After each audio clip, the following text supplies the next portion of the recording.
June 9న CM Jagan ఈ రాష్ట్రానికి మరోసారి ముఖ్యమంత్రిగా ప్రమాణ స్వీకారం చేస్తారని మంత్రి బొత్స సత్యనారాయణ స్పష్టం చేశారు. ఐఏఎస్ కన్ఫర్మేట్ను వాయిదా వేయాలని యూపీఎస్సీకి చంద్రబాబు లేఖ రాయటంపై ఆయన స్పందించారు. పేదలకు సేవ చేయటం చంద్రబాబుకు నచ్చదని, అందుకే ప్రతి విషయంలోనూ లేఖలు రాస్తున్నారని బొత్స మండిపడ్డారు. తమ ప్రభుత్వం పేదలను ఆదుకుంటుంటే చంద్రబాబు అడ్డుకుంటున్నారని మండిపడ్డారు. ఆంధ్రప్రదేశ్లో మరోసారి వైసీపీ అధికారంలోకి వస్తుందని మంత్రి బొత్స సత్యనారాయణ ధీమా వ్యక్తం చేశారు. రాష్ట్రంలో ప్రజల ముంగిట వద్దకు వెళ్లి సంక్షేమ పాలన అందించడం వల్లే 2% ఓటింగ్ పెరిగిందని, ఇది వైసీపీకి అనుకూలమని అన్నారు. జూన్ 9వ తేదీన ముఖ్యమంత్రిగా రెండోసారి వైఎస్ జగన్ ప్రమాణ స్వీకారం చేయడం ఖాయమని వెల్లడించారు. వాలంటీర్ వ్యవస్థతో ప్రభుత్వానికి మంచి పేరు వచ్చిందని, ఇతర రాష్ట్రాలు సైతం వాలంటీర్ వ్యవస్థను అమలు చేసేందుకు సిద్ధంగా ఉన్నాయని పేర్కొన్నారు. సంక్షేమ పథకాలను పారదర్శకంగా, అవినీతి, మధ్యవర్తిత్వం లేకుండా అందించామని అన్నారు. జగన్ ప్రభుత్వం పేదలను ఆదుకునేందుకు ప్రయత్నిస్తే చంద్రబాబు అడ్డుకునేందుకు ప్రయత్నించారని ఆరోపించారు. కూటమి నేతలు ఎక్కువగా పోటీ చేసిన 4 జిల్లాల్లోనే ఎస్పీ స్థాయి అధికారులను బదిలీ చేశారని మంత్రి పేర్కొన్నారు. విశాఖలో కొంతమంది మీద దాడి జరిగితే దానికి రాజకీయ రంగుదిద్దారని ఆరోపించారు. రాష్ట్రంలో ప్రశాంత వాతావరణం నెలకొనేందుకు అందరూ సహకరించాలని ఆయన కోరారు. వైఎస్ జగన్ విదేశాలకు చెప్పేసే వెళ్లారని, చంద్రబాబు ఆయన కుమారుడు చెప్పకుండానే విదేశాలకు వెళ్లిపోయారని దుయ్యబట్టారు. మేమైతే పూర్తి విశ్వాసంతో మా పార్టీ వస్తుందని 9వ తేదీ నాడు గౌరవ ముఖ్యమంత్రిగా మళ్ళీ జగన్మోహన్ రెడ్డి గారు విశాఖపట్నంలో ప్రమాణ స్వీకారం చేస్తారు. సమయం తేదీని కూడా నిర్ణయించాం. మీరు అడగచ్చు, ఏంటి సార్ అంత నమ్మకమని.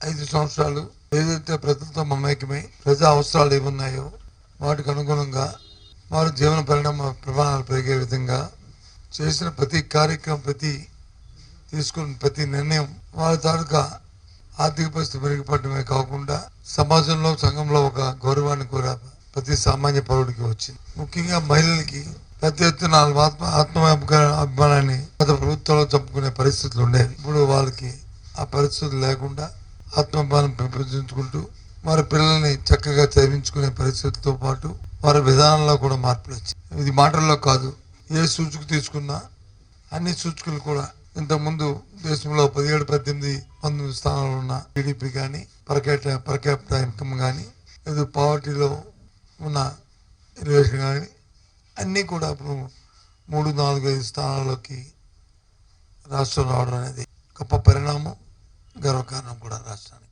విజయవాడ నగరంలో ఉదయం నుండి కుండపోత వర్షం కురుస్తుంది. భానుడి బగబగలతో సతమతమవుతున్న ప్రజలకు కొంత ఉపశమనం లభించింది. నగరంలోని పలు రోడ్లు జలమయమయ్యాయి. పలు కాలనీలు మురుగు కాలువలతో నిండి రోడ్లపై ప్రవహించాయి. బందర్ రోడ్, ఏలూరు, ఆటోనగర్ రోడ్లపై వర్షం నీరు భారీగా చేరడంతో వాహనదారులు అసౌకర్యానికి గురయ్యారు.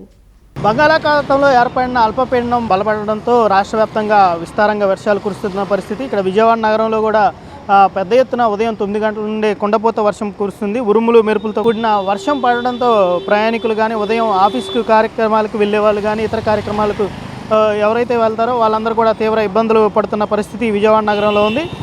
అయితే 3 రోజుల క్రితమే సంబంధించి అధికారులు హెచ్చరించినా కానీ అధికారులు చర్యలు తీసుకోవడంలో విఫలమయ్యారని చెప్పుకోవచ్చు. ప్రధానంగా చిన్న తేలికపాటి వర్షాలకే విజయవాడ నగరం మొత్తం కూడా జలమయమవుతుంది. అయితే కుండపోత వర్షంతో విజయవాడ నగరంలోని ప్రధాన రహదారులన్నీ కూడా చెరువులను తలపిస్తూ ఉన్నాయి. ప్రస్తుతం మనం మొగల్రాజపురంలో ఉన్నాం. మొగల్రాజపురంలో ఉన్న ఈ ప్రాంతంలో చిన్న తేలికపాటి వర్షాలకే రోడ్లన్నీ కూడా జలమయ్యే పరిస్థితి. అలాంటిది కుండపోత వర్షంతో ప్రధాన రహదారులు కానీ, ఇటు కొండ ప్రాంతాలు కానీ, మొగల్రాజపురం ఏదైతే దిగువ ప్రాంతాలు ఉన్నాయో అవన్నీ కూడా నీటితో జలమయమయ్యాయి. మొత్తం రహదారులను చెరువులు తలపిస్తున్న పరిస్థితి. అయితే బాణుడు బగబగలతో సతమతమవుతున్న ప్రజలకు కొంత ఊరటనే చెప్పుకోవచ్చు. నగరంలోని అనేక చోట్ల కూడా ఈ వర్షాలు బాగా విస్తారంగా కురుస్తున్న పరిస్థితి. మరో 2 రోజుల పాటు ఈ వర్షాలు ఉండే అవకాశం ఉంది. ఏదైతే తుఫాను హెచ్చరికల నేపథ్యంలో ఇటు వాతావరణ శాఖ అధికారులు కానీ, ఐఎండీ కానీ ప్రత్యేక సూచనలు చేసింది. ఎట్టి పరిస్థితుల్లోనూ మత్స్యకారులు ఎవరూ వేటకు వెళ్ళవద్దని చెప్పి హెచ్చరికలు జారీ చేసిన నేపథ్యంలో కూడా ఇక్కడ మత్స్యకారులు కూడా వేటకు వెళ్ళకుండా వారి ప్రాంతాల్లోనే ఉంటున్నారు. అయితే ప్రధానంగా చూసుకుంటే విజయవాడ నగరంలో కురుస్తున్న వర్షాలకు కూడా రోడ్లన్నీ జలమయమవుతున్న పరిస్థితి ప్రధానంగా ఉంది. ఇది టోటల్గా విజయవాడలో పడుతున్న వర్షాలకు సంబంధించిన పరిస్థితి. వీడియో జర్నలిస్ట్ వెంకటతో శ్యామ్, సిటీ న్యూస్, విజయవాడ. ఇంద్రకీలాద్రిపై కొలువైన జగన్మాత దుర్గమ్మను ప్రముఖ ప్రవచనకర్త చాగంటి కోటేశ్వరరావు దర్శించుకున్నారు. శ్రీ దుర్గా మల్లేశ్వర స్వామివార్ల దేవస్థానం ఆధ్వర్యంలో 2 రోజుల పాటు నిర్వహిస్తున్న శ్రీ మాతా వైభవం ప్రవచనం చేసేందుకు ఆయన విజయవాడ వచ్చారు. ఈ సందర్భంగా ఆయన దుర్గమ్మను దర్శించుకుని ప్రత్యేక పూజలు చేశారు. ఈవో కెఎస్ రామారావు చాగంటి దంపతులకు ఆలయ మర్యాదలతో స్వాగతం పలికి దర్శనం చేయించారు. అనంతరం వేద పండితులు వారికి వేదాశీర్వచనం అందజేయగా ఈవో వారికి దుర్గమ్మ చిత్రపటాన్ని లడ్డూ ప్రసాదాన్ని అందజేశారు.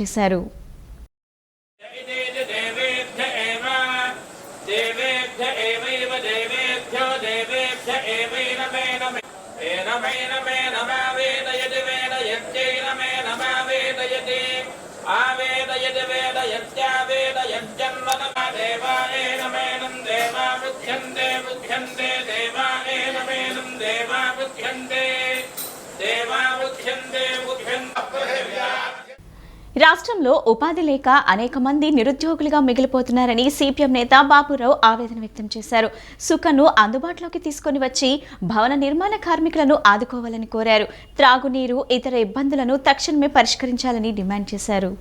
ఎన్నికల్లోనే కాదు, ఎన్నికల ముగిసాక కూడా సిపిఎం ప్రజల పక్షాన పనిచేస్తుందని సిపిఎం నేత బాబురావు అన్నారు. రాజీవ్ నగర్లో నేడు ఆయన పర్యటించారు. ఈ సందర్భంగా ఆయన మాట్లాడుతూ ఎన్నికలు ముగిశాక ప్రజలకు కష్టాలు మాత్రమే మిగిలాయని అన్నారు. ఎన్నికల్లో కోట్లు ఖర్చు చేసి ఓట్లు కొనుగోలు చేసిన నాయకులు ఎన్నికలు ముగిశాక కనపడటం లేదని అన్నారు. రాష్ట్రంలో ఇసుక రేట్లు పెరిగిపోయి భవన నిర్మాణ కార్మికులకు పనిలేని పరిస్థితి ఏర్పడిందన్నారు. పట్టణాల్లో కూడా ఉపాధి హామీ పనులు కల్పించాలని డిమాండ్ చేశారు. ప్రజా సమస్యలను పరిష్కరించడానికి, వారికి పనులు చూపించడానికి ప్రజల వద్ద డబ్బులు లేవు, కానీ ఓట్లకు నోట్లు పంచడానికి మాత్రం డబ్బులున్నాయా అని నిలదీశారు. ఇసుకను అందుబాటులోకి తీసుకుని వచ్చి భవన నిర్మాణ కార్మికులను ఆదుకోవాలని కోరారు. త్రాగునీరు, ఇతర ఇబ్బందులను తక్షణమే పరిష్కరించాలని డిమాండ్ చేశారు.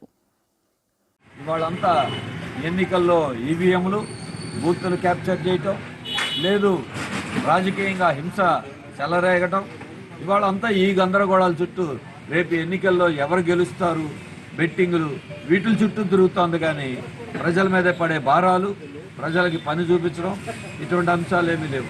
దానికి తోడు పారిశుద్ధ్య పరిస్థితి దిగజారిపోయింది. కలుషితమైన నీళ్ళు వస్తూ ఉన్నాయి. వీటి మీద ఫిర్యాదులు చేసినా జనానికి పట్టించుకునే నాదులు లేదు. అందుకనే ఎన్నికల వరకే రాజకీయ పార్టీల కార్యక్రమం.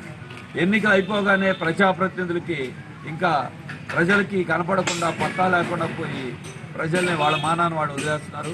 ఈ సమయంలో సిపిఎం పార్టీ ప్రజలకు అండగా నిలిచి ఎన్నికల్లోనే కాదు, ఎన్నికల తదనంతరం కూడా ఇంటింటికి తిరిగి వాళ్ళకి ధన్యవాదాలు తెలియజేయటమే కాదు, సమస్యలు తెలుసుకుని అటు అధికారులకి, ప్రభుత్వం దృష్టికి తీసుకొచ్చి ప్రజలకు మేలు చేయడం కోసం కోరుకుంటున్నాం.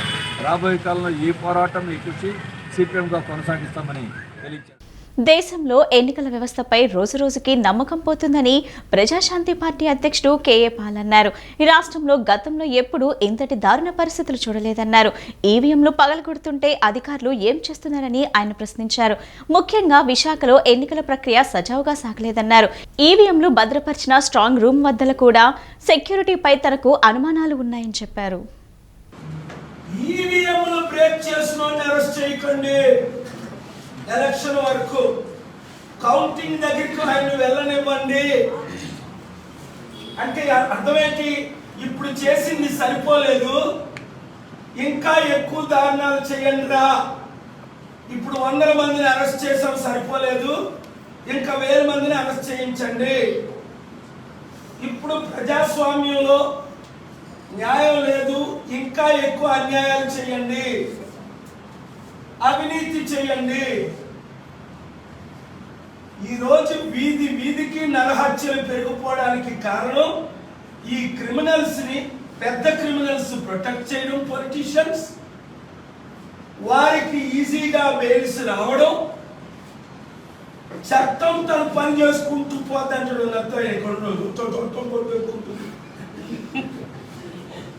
అదవా చట్టమే తను పని చేసుకొని పోతే మీలాంటి దుష్టులు, దుర్మార్గులు బయట ఎదుర్కొంటారు.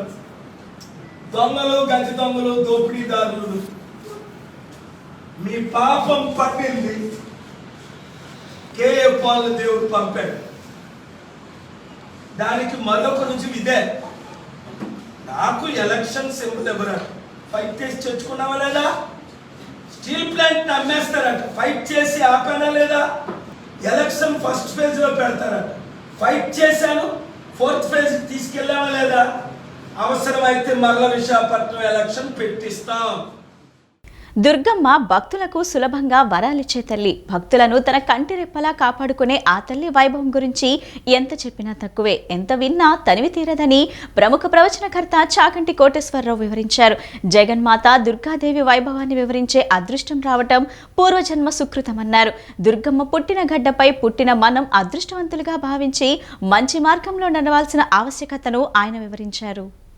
లోక కళ్యాణానికి జగన్మాత అనుగ్రహం అవసరమని ప్రముఖ ప్రవచనకర్త చాగంటి కోటేశ్వరరావు అన్నారు. శ్రీ దుర్గా మల్లేశ్వర స్వామివారి దేవస్థానం ఆధ్వర్యంలో 2 రోజుల పాటు నిర్వహిస్తున్న శ్రీమాత వైభవం ప్రవచనాన్ని చాగంటి కోటేశ్వరరావు ప్రారంభించారు. తొలుత ఆయనకు దేవస్థానం వేద పండితులు పూర్ణకుంభం స్వాగతం పలికారు. వేద పండితుల ఆశీర్వచనం అనంతరం చాగంటి మాట్లాడుతూ, జగన్మాత దుర్గాదేవి వైభవాన్ని వివరించే అదృష్టం రావడం పూర్వజన్మ సుకృతమన్నారు. కోట్లాది మంది ఆరాధ్య దైవంగా భావించే దుర్గమ్మ అనుగ్రహాన్ని పొందేందుకు భక్తులు తపన చెందడం అనాదిగా వస్తున్నారు. త్రేతాయుగం, ద్వాపర, కలియుగాల్లో అమ్మవారిని ప్రసన్నం చేసుకునేందుకు రాజులు, మహారాజులు పూజలు చేసినట్లు చరిత్ర చెబుతోందన్నారు. అటువంటి గడ్డపై పుట్టిన మనం అదృష్టవంతులుగా భావించి మంచి మార్గంలో నడవాల్సిన ఆవశ్యకతను ఆయన వివరించారు. దేవస్థానం ఈవో రామారావు తొలుత స్వాగతం పలికారు. ప్రవచనాన్ని ఆద్యాంతం హైకోర్టు న్యాయమూర్తులు జస్టిస్ శ్రీనివాస్, జస్టిస్ కిరణ్మయి, దేవాదాయ శాఖ కమిషనర్ సత్యనారాయణ ఆలకించారు. కార్యక్రమంలో దేవాదాయ శాఖ joint commissioner Chandrasekhar Azad, central MLA Malladi Vishnu, దేవస్థానం వైదిక కమిటీ సభ్యులు శివప్రసాద్ శర్మ, శ్రీనివాస శాస్త్రి, కోటా ప్రసాద్ పాల్గొన్నారు. అమ్మలగన్నయమ్మ మూరమ్మల మూలపుటమ్మ, సృష్టికర్త అయిన బ్రహ్మగారి శక్తి స్వరూపిణి అయినటువంటి సరస్వతికి, స్థితికర్త అయినటువంటి విష్ణువు యొక్క శక్తి అయిన లక్ష్మీదేవికి, ప్రళయకర్త అయినటువంటి హరుని యొక్క ఇల్లాలైన పార్వతీదేవికి అమ్మగా నిలబడగలిగిన అమ్మ అంటే పరదేవతా స్వరూపిణి అయి సృష్టి స్థితి లయ జరగడానికి కారణమవుతున్న అమ్మ, ముగురమ్మల మూలపుటమ్మ, చాలా పెద్దమ్మ. ఎంత పెద్ద అమ్మ అంటే ఆవిడ ఎప్పుడుంది అంటే పూర్వజ. ఈ సృష్టి ఎప్పుడుందని నువ్వు అంటున్నావో అంతకన్నా ముందు ఆవిడుంది. ఈ సృష్టి ఎప్పుడు మహాప్రళయంలో లేకుండా పోతుందో అప్పుడు ఆవిడుంది. మరి అప్పుడు ఉండి ఇప్పుడు ఉంటే ఆవిడ చాలా వయసులో పెద్దది కదా. అంటే నిత్యయవ్వన. ఆమెది కాలం ఏం చేయదు, కాలమును ఆమె చేస్తుంది. కాలము కూడా ఆగిపోయేటట్టు ఎవరు చేయగలరంటే ఆవిడ చేయగలరు. ఎందుకనంటే కాలము దేని చేత నడుస్తుంది? సూర్యచంద్రుల యొక్క గమనము చేత నడుస్తుంది. ఆ సూర్యచంద్రుల యొక్క ప్రకాశము కూడా లేకుండా సూర్యచంద్రుల గమనాన్ని మహాప్రళయంలో ఆపేసి ఇక మీరు ప్రకాశించక్కర్లేదు అని శాసించి నిలబడిపోయేది ఎవరు అంటే ఆ అమ్మ. మాచర్లలో జరిగిన అల్లర్లపై ఎన్నికల కమిషన్ సమాధానం చెప్పాలని నర్సరావుపేట వైఎస్ఆర్సీపీ పార్లమెంట్ అభ్యర్థి అనిల్ కుమార్ యాదవ్ డిమాండ్ చేశారు. టీడీపీ పాల్పడ్డ రిగ్గింగ్పై ఎస్పీ స్పందించకపోతే స్వయంగా పిన్నెల్లి వెళ్లి అడ్డుకున్నారని గుర్తు చేశారు. ఆంధ్రప్రదేశ్లో ఎన్నికల రోజు 9 ఈవీఎంలు ధ్వంసమైతే పిన్నెల్లి వీడియో మాత్రమే ఎందుకు బయటకు వచ్చిందని ప్రశ్నించారు.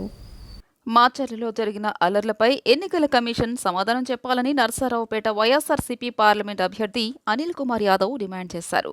ఎన్నికల్లో నిష్పక్షపాతంగా వ్యవహరించాల్సిన ఎన్నికల కమిషన్ అల్లర్లపై ఎలాంటి చర్యలు తీసుకోలేదని ఆయన ఆరోపించారు.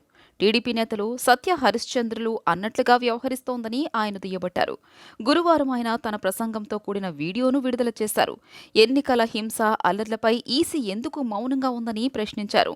మాచర్ల నియోజకవర్గంలో అధికారులను మార్చిన తర్వాతే దాడులు, హింసాత్మక సంఘటనలు చోటు చేసుకున్నాయన్నారు. టీడీపీ అల్లర్లకు పాల్పడేందుకు అవకాశాలున్నాయని పిన్నెల్లి ముందు నుంచి ఈసీకి లేఖలు రాస్తూనే ఉన్నారని గుర్తు చేశారు. మాచర్లలోని పలు ప్రాంతాల్లో రిగ్గింగ్ జరుగుతోందని, ఎస్సీ, ఎస్టీ, బీసీలపై దాడులు జరుగుతున్నాయని జిల్లా ఎస్పీకి ఫోన్ చేసినా స్పందించలేదని ఆరోపించారు.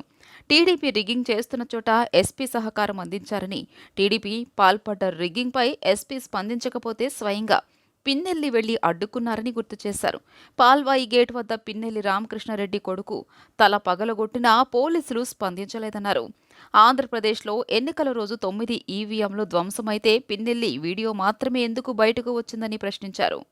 ఇంపార్షియల్ గా వ్యవహరించాల్సిన ఎలక్షన్ కమిషన్ ఏదైతే ఎన్నికలు మొదలైనప్పటి నుంచి కూటమితో కలిసినప్పటి నుంచి చూస్తా ఉంటే ముఖ్యంగా పల్నాడు ప్రాంతంలో టార్గెట్ చేసి అధికారులు మార్చడం దగ్గర నుంచి చూస్తా ఉంటే ఈ రోజు ఎన్నికలు అయిన తర్వాత ఈ వారం రోజు పరిణామాలు చూసినా కూడా మొత్తం వైఎస్ఆర్ కాంగ్రెస్ పార్టీ ఒకటే ఏదో గొడవలు చేసింది, తెలుగుదేశం పార్టీ వాళ్ళంతా సత్యహరిచంద్రులు, వాళ్ళు ఎటువంటి ఏం పని చేయలేదు అన్న ఇదిగా కూడా ఈరోజు ఎలక్షన్ కమిషన్ గానీ ఈ రోజు మొత్తం తెలుగుదేశం పార్టీ గురించి మాట్లాడే పరిస్థితి ఈరోజు చూస్తా ఉన్నాం.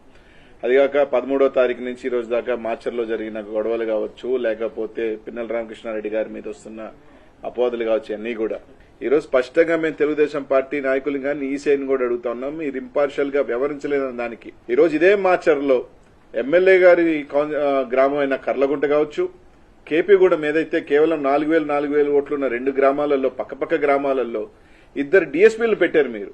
అదే ఒప్పిచెర్ల 5,000 ఓట్లున్న పక్కన తుమ్మరకోట, చింతపల్లి, పాల్వాయి గేట్లో విపరీతంగా రిగ్గింగ్ జరుగుతూ ఉంది, ఆ ప్రాంతంలో భయభ్రాంతులు చేస్తున్నారని చెప్తున్నా కూడా ఎమ్మెల్యే గారు కానీ ఎస్పీకి ఫోన్ చేసినా కానీ కనీసం స్పందించాల. కృష్ణా జిల్లా గుడివాడలో అమాయకులకు మాయమాటలు చెప్పి కోటిన్నర కాజేసింది మాయలేడి. గుడివాడలో తాజాగా ఈ ఘటన వెలుగు చూసింది.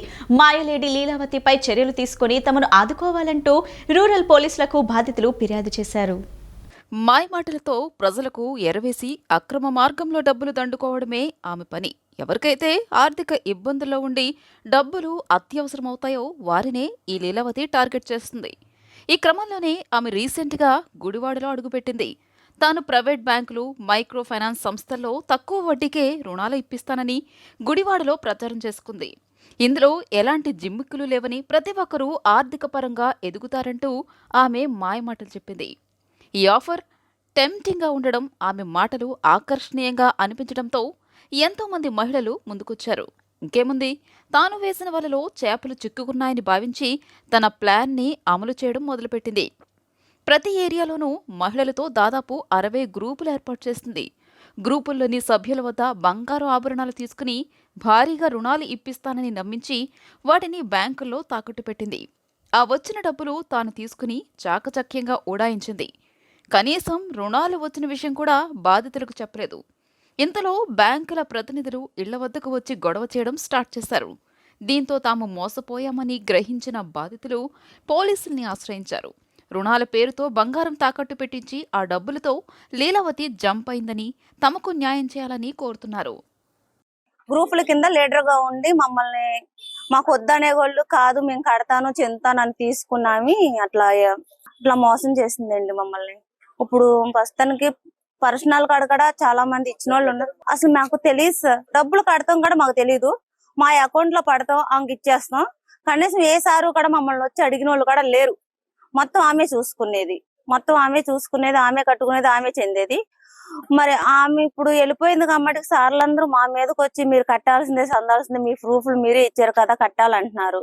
ఇప్పుడు ఎవరి కాలం అందరం లేబర్లమే, అందరూ కష్టపడుకునే వాళ్ళమే.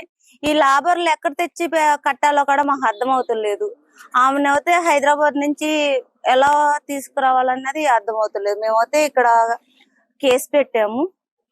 ఏమైనా దయచేసి పోలీసులు ఇదవుతే మాకు న్యాయం జరుగుద్ది, పోలీసుల వల్లే న్యాయం జరుగుద్ది మాకు అని మేము పోలీస్ స్టేషన్కి వచ్చాము. అల్పపీడన ప్రభావంతో రాష్ట్రంలో పలుచోట్ల కుండపోత వర్షం కురిసింది. ఒక్కసారిగా భారీ వర్షం కురవడంతో వాహనదారులు తీవ్ర ఇబ్బందులు పడ్డారు. పలుచోట్ల కాలువలు, డ్రైనేజీలు పొంగిపొర్లాయి. ఉరుములు, మెరుపులతో భారీ వర్షం పడింది. రహదారులపై భారీగా వర్షపు నీరు రావడంతో రాకపోకలకు తీవ్ర అంతరాయం ఏర్పడింది. వేసవి ఉష్ణోగ్రతలతో అల్లాడిన ప్రజలకు ఒక్కసారిగా వాతావరణంలో వచ్చిన మార్పుల వల్ల వర్షాలు కురవడంతో ప్రజలు సేద తీరారు. కోనసీమ జిల్లాలో అల్పపీడన ప్రభావంతో కుండపోత వర్షం కురిసింది. ఒక్కసారిగా భారీ వర్షం కురవడంతో రోడ్లపైకి నీరు వచ్చి వాహనదారులు తీవ్ర ఇబ్బందులు పడ్డారు. పలుచోట్ల కాలువలు, డ్రైనేజీలు పొంగిపోతున్నాయి. విజయవాడ నగరంతో పాటు కృష్ణా జిల్లా గన్నవరం పరిసర ప్రాంతాల్లో ఎడతెరిపిలేని వర్షం కురుస్తోంది. ఉదయం 7 గంటల నుంచి ఈదురుగాలులతో కూడిన వర్షం పడుతోంది. లోతట్టు ప్రాంతాలైన గౌడపేట, విఎన్పురం, ఇతర కాలనీల్లోకి వరద నీరు చేరింది. కాకినాడలో గంటన్నరకు పైగా కుండపోత వాన కురిసింది. ఏకధాటిగా కురిసిన వర్షంతో నగరవాసులు తీవ్ర ఇబ్బందులు పడ్డారు. మెయిన్ రోడ్, సినిమా రోడ్, దేవాలయం రోడ్ రహదారులన్నీ పూర్తిగా జలమయమయ్యాయి. కలెక్టరేట్ ప్రాంగణాన్ని వర్షం నీరు ముంచెత్తింది. భారీ వర్షంతో చిరు వ్యాపారులు, వాహనదారులు తీవ్ర ఇబ్బందులు పడ్డారు. రోడ్డు పక్కన అమ్ముకునేవాళ్లు, ఇతర వస్తువులు వర్షంలో తడిసి ముద్దయ్యాయి. కొన్ని వాన నీటిలో కొట్టుకుపోయాయి. భాస్కర్ నగర్, గోదారిగుంట, సురేష్ నగర్, పోస్టల్ కాలనీ, వెంకట్ నగర్ తదితర జనావాస కాలనీలను వాన నీరు చుట్టుముట్టింది. లోతట్టు ప్రాంతాల్లో డ్రైనేజీలు పొంగిపొర్లి రహదారుల్ని ముంచేశాయి. అనంతపురం జిల్లా ఉరవకొండ, వజ్రకరూరు, విడపనకల్లు మండలాల్లో ఉరుములు మెరుపులతో భారీ వర్షం కురిసింది. వర్షం దాటికి లోతట్టు ప్రాంతాలు, వాగులు, వంకలు జలమయమయ్యాయి. ఉరవకొండ, ఇంద్రానగర్లో భారీగా వర్షపు నీరు ప్రవహించాయి. పలు మండలాల్లో విద్యుత్ సరఫరా పూర్తిగా నిలిచిపోయింది. చీకటిలో స్థానికులు ఇబ్బందులు పడ్డారు. కళ్యాణదుర్గంలో కురిసిన వర్షానికి పట్టణంలోని విద్యుత్ సరఫరాకు తీవ్ర అంతరాయం ఏర్పడింది.